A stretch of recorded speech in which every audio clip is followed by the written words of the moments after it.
afin d'élaborer un rapport sur la situation des finances publiques au 31 mars 2024. Le rapport a été établi en application de la loi 2012-22 du 27 décembre 2012 qui a transposé dans notre ordonnancement juridique la directive de l'UEMOA portant code de transparence dans la gestion des finances publiques. Cette loi dispose que, dans les 3 mois suivant chaque nouveau mandat présidentiel, la situation globale des finances publiques, et en particulier la situation du budget de l'État et de son endettement, fait l'objet d'un rapport préparé par le gouvernement. Ce rapport, audité par la Cour des comptes, est publié dans les 3 mois suivants. Alors, le président de la République, fidèle à sa doctrine Jubal-Jubanti, a tenu à respecter les dispositions de cette loi. C'est pour lui et le gouvernement une exigence de transparence, d'abord vis-à-vis des populations, mais également vis-à-vis de nos partenaires et des marchés financiers qui font confiance au Sénégal et qui devront continuer à nous faire confiance.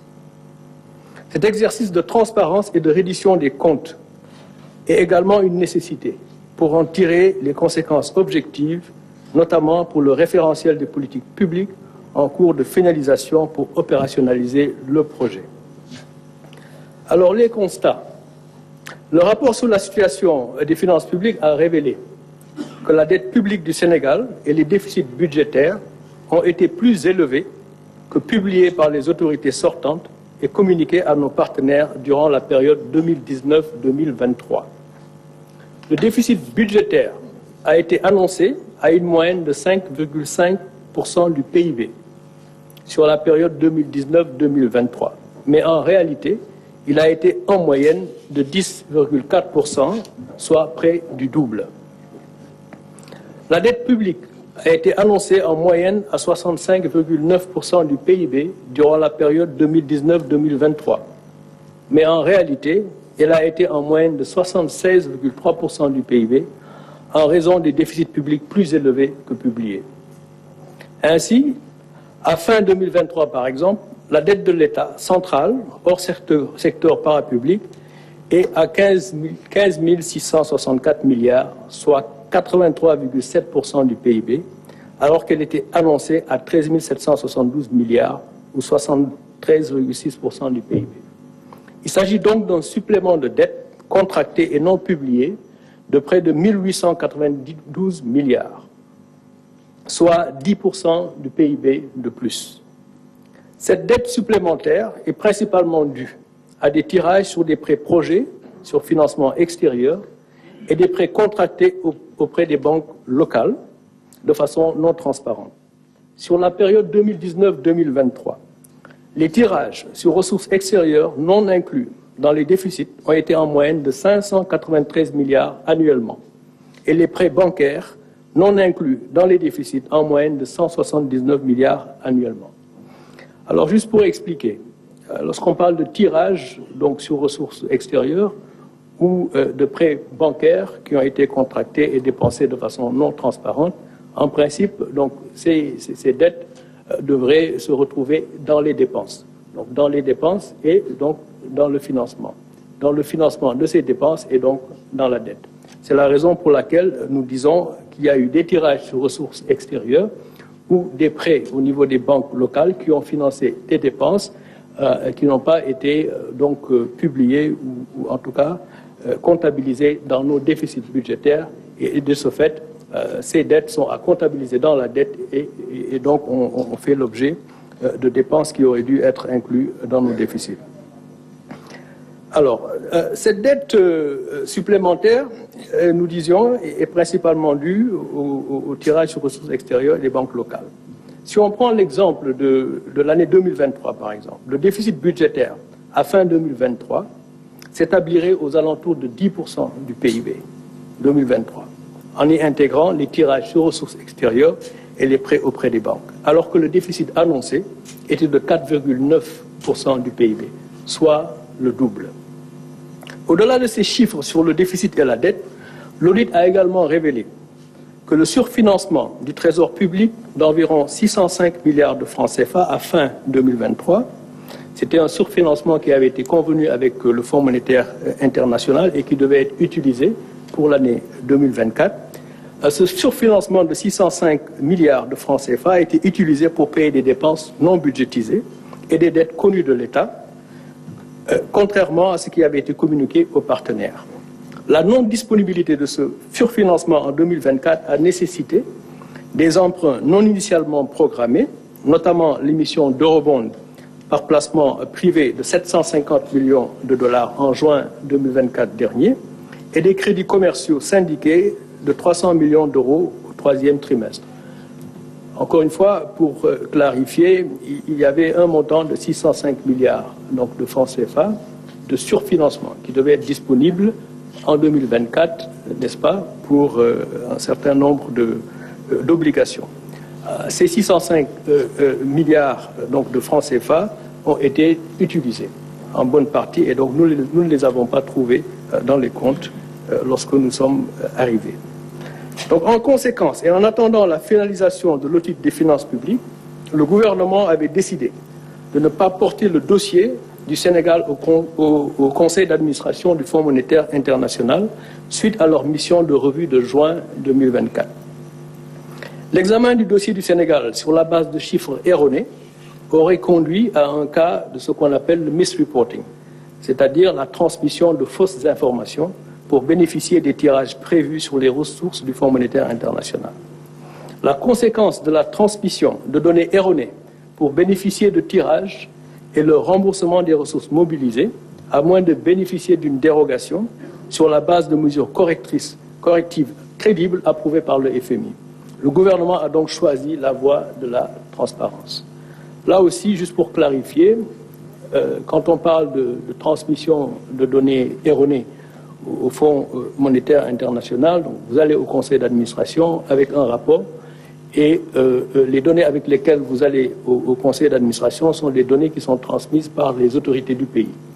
Alors si ces données donc transmises ne sont pas correctes ou frauduleusement donc données ou fournies au service du Fonds monétaire et qu'il y a un décaissement, ce décaissement en principe il doit être remboursé. À moins qu'il y ait une dérogation du même conseil d'administration du Fonds monétaire international s'il y a des mesures correctives donc qui permettent au pays de revenir sur la trajectoire qui était précédemment donc convenue. Le Fonds monétaire donc international a été informé des résultats de l'audit des finances publiques et le gouvernement du Sénégal sera en discussion avec leurs services pour les mesures correctives que nous comptons mettre en œuvre. Ces mesures seront mises en œuvre soit dans le cadre du programme en cours avec le FMI pour mettre les finances publiques sur la trajectoire initialement convenue ou dans le cadre d'un nouveau programme à négocier à très court terme et à mettre en cohérence avec le nouveau référentiel des politiques publiques.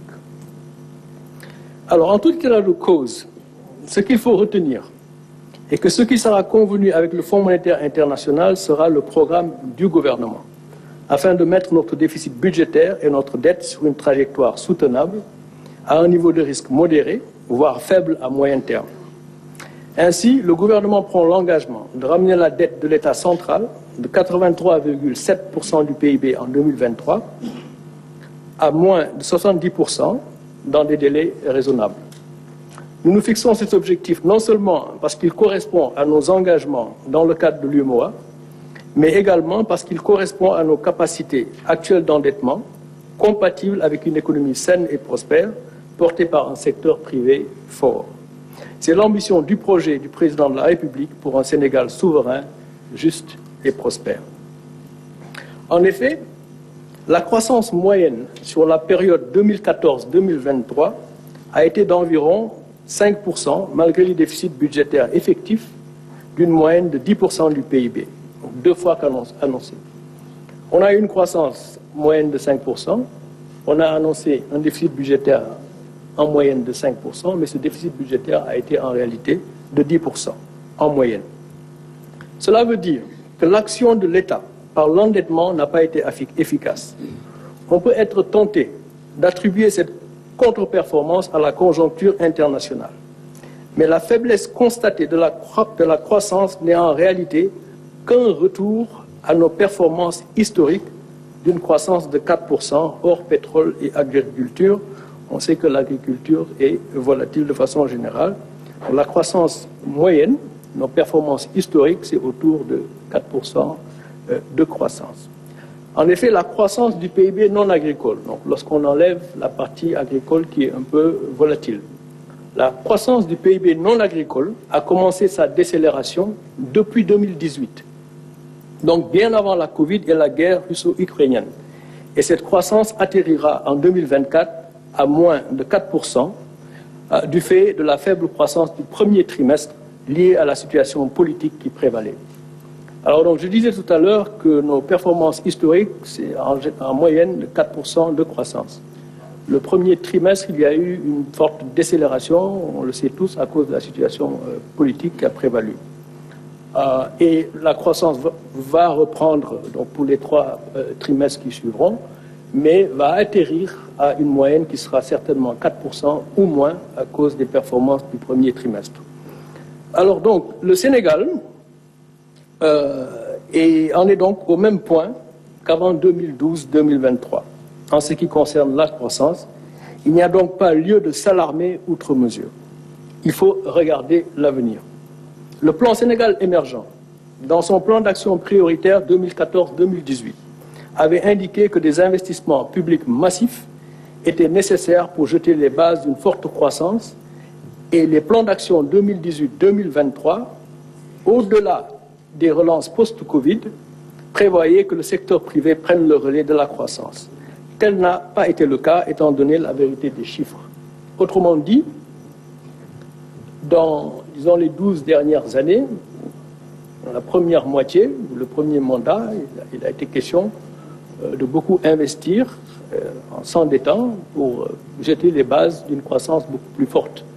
Et le secteur privé devait prendre le relais. C'est vrai, il y a eu la crise de la Covid et il y a également eu la crise russo-ukrainienne. Mais disons qu'il demeure que le secteur privé n'a pas pris le relais de la croissance et le déficit budgétaire dans cette stratégie a été le double de ce qui a été annoncé. Néanmoins, la croissance a été donc en décélération depuis 2018, donc bien avant les 2 crises qui ne peuvent pas être utilisées comme prétexte de ce point de vue.